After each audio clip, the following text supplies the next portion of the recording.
Čo je to za vola? Očividná narážka na mňa. Na druhej strane, možno to myslel takto. Povedzte nejaké slovo, ktoré sa rímuje so slovom vôľ. Fico. Ty potrebuješ psychickú pomoc. Volám sa Adam a vítajte pri... Nič nové. V Rusku tiež nič nové. Раздел Европы, нам опять возвращать, нам опять наши базы возвращать в Восточной Европе, нам опять в Берлин возвращаться, Прибалтику снова учить любить русский язык. У нас еще столько работы впереди. No a následne si na to vypočujete tohto jazykoveca. Dneska dáva Slovensko 2 miliardy na zbrojenie. Tak ja som zásadne proti tomu, aby sa zbrojilo. Ale viete, čo je na tom najlepšie?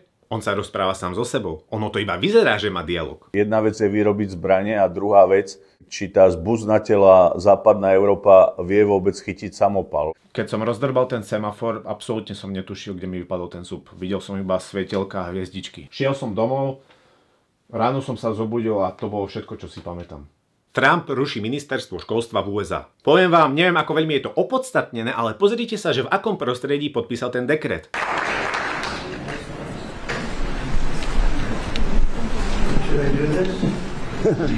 Začínam mať pocit, že žijem v nejakej reality show. Pozrite, možno to zlepší americké školstvo. Len konštatujem, že tá mizanscéna je celkom cynická. No ale keby tam namiesto detí sedeli kotlárovci, tak to beriem, hej, to už je iné. Alebo kukuričky, keby tam sedeli. Sme kukuričky sladučké, sme chutné, žlté, dobručké. Niekde rušia ministerstvo školstva, no a niekde sa sprísňujú absencie. Ja sa im ani nedivím, že nechcú chodiť do školy. Ja by som tiež nechodil do školy, ja by som sa učil tam toto progresívne a liberálne učivo. Za mojich čias my sme sa učili normálne veci. Na vojnu ich poslať. Ja som vždy hovoril, že mladí chlapci by aspoň 3 mesiace mali odslúžiť, aby vedeli si skrinku upratať, urobiť kotul vzad a pochodovať. A Mazurek ti na škole nevadil? Možno vyzerám tak mlado, ale viete, my už sme dospeli, my už hráme Counter-Strike. Povedal, že hrá Counter-Strike. Spravil si zo seba srandu. To sa mi na ňom páči. Viete, ako sa vraví. Niekdy je nejvíc neumět nic. Mazurek nemal žiadny zmysluplný obsah, ale dokázal sa predať. Ty akurát, že vieš repovať, ale už nemáš o čom. Možno na zamyslenie pre politikov, ktorí majú zmysluplný obsah, ale nedokážu ho predať.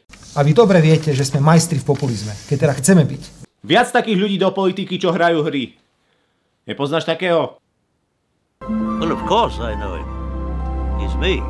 Kto by ťa volil? Neboj sa ty, kúpil by som si psa, sliepky, navliekol by som sa do monterok, videl by si tie hlasy potom. Aj zemiaky by si posadil? Také sa ani nepýtaj. Premiér, nepremiér, ak chceme mať na jeseň úrodu, musíme sa o to postarať. A na konci by som sa obliekol do obleku. A mimochodom, toto nie je obyčajný oblek. Tento oblek je zo škrupín kávových zrn.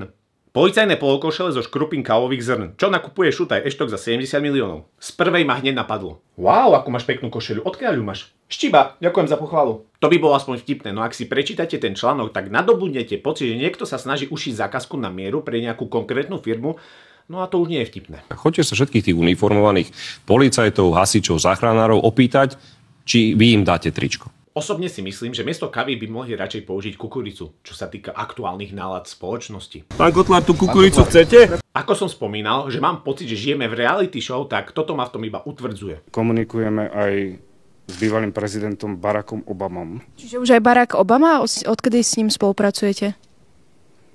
Spolupracujeme s celým svetom. Toto nie je normálne. Pán Kotlár, ako je to s vašou analýzou? Vyzerá seriózne spravená. A môžeme ju teda vidieť? Viete, kto videl tú analýzu? Nikto. Nikto. Tú analýzu nevidel nikto a nikto ju ani neuvidí. Viete, čo tu mám? To je analýza, ktorá hovorí o tom, že analýza pána Kotlára je nesprávna. A viete čo? Nikomu ju neukážem. A dokonca mám tu aj okrúhlu pečiatku. Ak túžite badať po osobe, ktorej Kotlár zveril rozbor vakcín, nech sa páči. Stvořitelovo vědomí, které je ve mně, chce přeze mě, protože on to musí nějak jako přes nějakou hmotnou strukturu, což jsem já, chce vyřešit tu situaci. On je sám na sebe zvědavý, prostě jak se vyřeší ta situace. Takže... Tu už iba nasadnúť do auta a odísť za hranice. No ale ak by ste boli taký štátny tajomník na ministerstve životného prostredia, tak by ste mali problém si vybrať auto, na ktorom odídete. Ja sa chcem opýtať za služobné auta, ktoré máte pridelené, pán Kufa. Máte ich 10. A rovnako si dávajte aj pozor, že do akého autobusu si v lete nasadnete. Bloger Robert Fico napísal: a aby každého šľak trafil, dohodol som sa s ním, že si tento dom v lete prenajmem na dovolenku. Myslel tým vilu v Chorvátsku, ktorá už medzi tým stihla zmeniť majiteľa. A na to samozrejme musel reagovať Igor Jones. Ty si naozaj myslíš, že ja ťa tam nechám rochniť sa v tom bazéniku s tou tvojou radodajkou len tak, že ja ti tam nedonesem autobus ľudí, ktorým si ukrivdil, ktorých si zničil za tých 15 rokov, čo tu vládneš? Ak uvidíte niekde najbližšie nejaký lákavý inzerát na dovolenku v Chorvátsku, dajte si pozor, lebo sa môže stať toto. Pán vodič, boli ste niekedy v Ražani? Je tam pekne?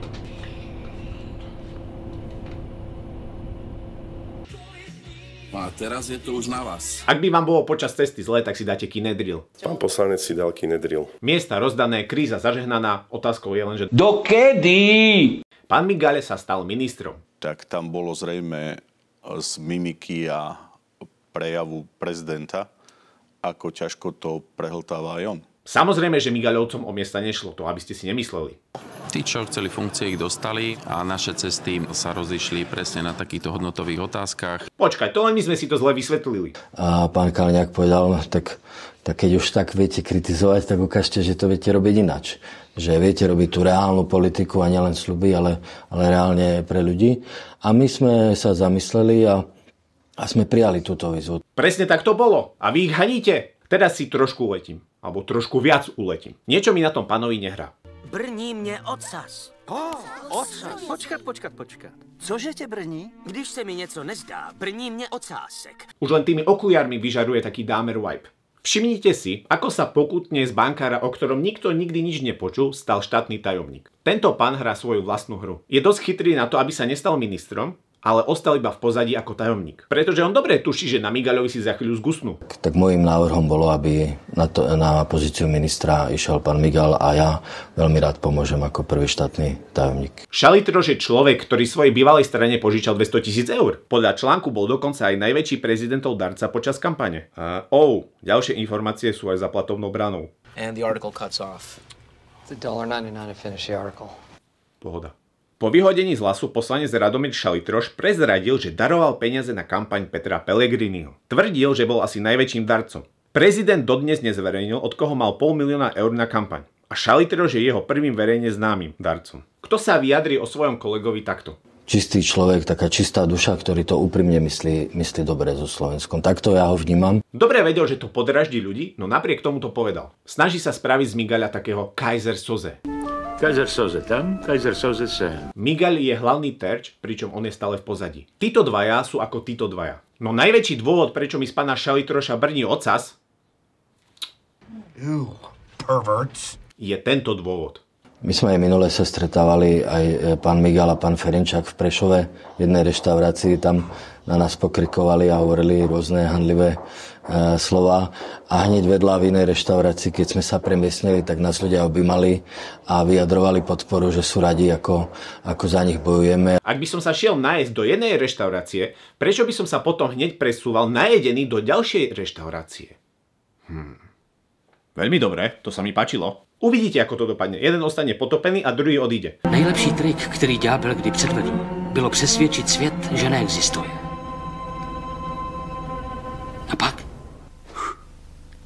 zmizel. Alebo sa všetci stretneme na turnaji v hobbyhorse. A možno si dáme na mili niekedy nejaký turnaj hobbyhorsingu po schodoch hore. A nikdy sme nechceli ísť do exekutívy, lebo však to ministerstvo nám núkal aj pán Matúš Šuta Eštok a sme ho odmietli. Ja som človek exekutívy. Mňa baví exekutíva. A z toho, co nám tady vykládáš, mám ocásek jako na jehlách. Páči sa mi, ako je teraz zložená vláda. To sú ako frakcie vo Warcrafte. Smeráci, Hlasáci, Živoťáci, Migaľovci, Huliakovci a SNS? Tí nemajú ministra. Aha, tak toho Danka dobre oholili. Ten dopadol teda. Najväčším uznaním pre mňa bolo vyznanie pána Kaliňáka, keď povedal, že v živote by neuveril, že niekto dokáže Dankovi zobrať rezort a že Huliak je king. Na vláde teraz sedia zradcovia zradcov. Hlas zradil Smer, Migaľovci zradili Hlas, Huliakovci zradili SNS. Pán premiér si túto situáciu teraz musí užívať asi ako šalitroš. Ja sa cítim dobre. Si predstavte, že teraz vedľa Eštoka bude sedieť Miguel. Viem si teraz predstaviť, že ako bude vyzerať rokovanie vlády. Momentálne prepukla choroba zvieraca, slintačky krývačky, ktorá k nám údajne prišla vzduchom. Aby som to skrátil, že kto všetko môže za slintačku a krývačku, tak sú to Európska únia, NATO, LGBTI, Ukrajinci, Zelenský, ukrajinské biolaboratória, chemtrails a tak. Celé toto jedno veľké divadlo je pripravené európskymi elitami, aby vytrestali Slovensko a Maďarsko za ich kvázi suverénnu politiku. A ponovom naša suverénna politika. Od konšpirácie k realite nie je ďaleko. Je tam skutočne iba malý priestor. Ale fakt, ja už na toto nemám nervy. Ďakujem, že ste si pozreli toto video, dúfam, že sa vám páčilo. Ak áno, tak... Čože, Roman? Áno. Á, ďalšia radosť vo mne. Dovidenia. Všetko dobré. Ďula, čo si taký zamyslený? Zatiaľ iba za prezidenta. Má kampaň na získanie hlasov. Točí videá. Počujem ma sem. Netočíš náhodou ty tie videá, aby si sa dostal do politiky? Kde si? Čo už nám drbe? Prepáčte za výraz. Fakt nám už drbe v tej krajine?